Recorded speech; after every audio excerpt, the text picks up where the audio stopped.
There are lots of different electronic components, so it's helpful, especially when you come to draw and design circuits, to use symbols, because trying to draw the picture of a circuit with pictures of the individual parts would take far too long. So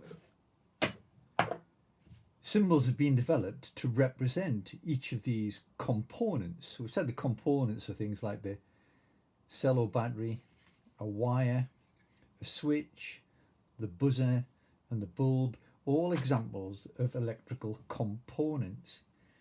When we connect them all up in this fashion, we call it an electrical circuit. It would be fabulous if we could draw these circuits and be able to describe them in the written word rather than just make them.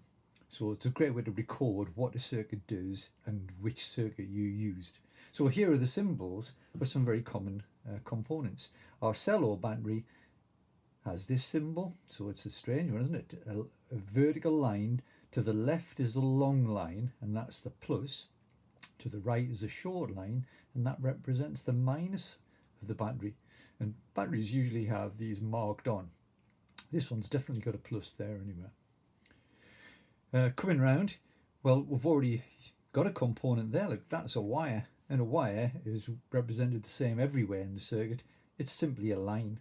So a line is a wire. I suppose you could say these are the wires leading to this component, which is the switch. And the switch is a bit like a garden gate, open and close. It's quite common to see a slight variation on that look, where people deliberately highlight these two dots. And the reason for that is it's good to be able to show when a switch is open or closed. So that would be a closed switch. In other words, we've operated it and the contacts inside have touched together, and now the electric current can flow through that wire. So that's an interesting little variation there, but that is commonly written in books. But I don't like that particularly. I prefer the one with the dots in it, the dot there and a dot there. Here we go. There's another conductor, and the other words, the wires connecting things. And here's a symbol for our light bulb. Light bulbs were called incandescent lamps. That's a long time when they were invented, 1878, a long time ago, by Joseph Swan and Thomas Edison, co-inventors, I suppose. And that's an alternative symbol there, look. So I like this one because it shows what's inside the bulb. What's inside a bulb is a tiny little fine coiled wire, and it looks a bit like a pig's tail.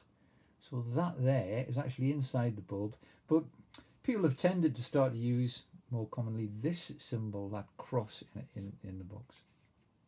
So if you wanted to build up a circuit and you didn't have the components, there's nothing stopping you from designing the circuit as long as you knew the symbols. Now there's a couple of components we haven't mentioned. We haven't mentioned our buzzer, and we haven't mentioned an electric motor. So this part here, an electric motor, two little connections at the back where the electricity can go in, out, and then this part at the front is the important part for a motor, the part that spins or rotates, an axle or a spindle. So we've got a buzzer and a motor, so they require symbols as well. And there's our symbol for the motor there, and there's our symbol for the buzzer there.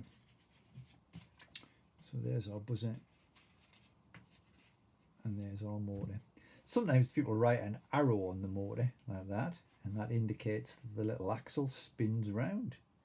These two blocks appear in the symbol because they're supposed to represent magnets. Motors have two or more magnets inside them, and the magnets are part of how the thing actually works. They cause the rotation when electricity passes through it.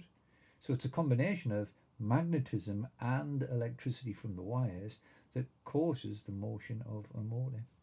And there's our buzzer, and the special thing we found out about buzzers is the red wire on a buzzer, the manufacturer of this buzzer anyway, has given it a red wire because that's where the plus connection is, and we've indicated a plus on this strange symbol for a buzzer. It's a bit like an upside down mushroom, isn't it?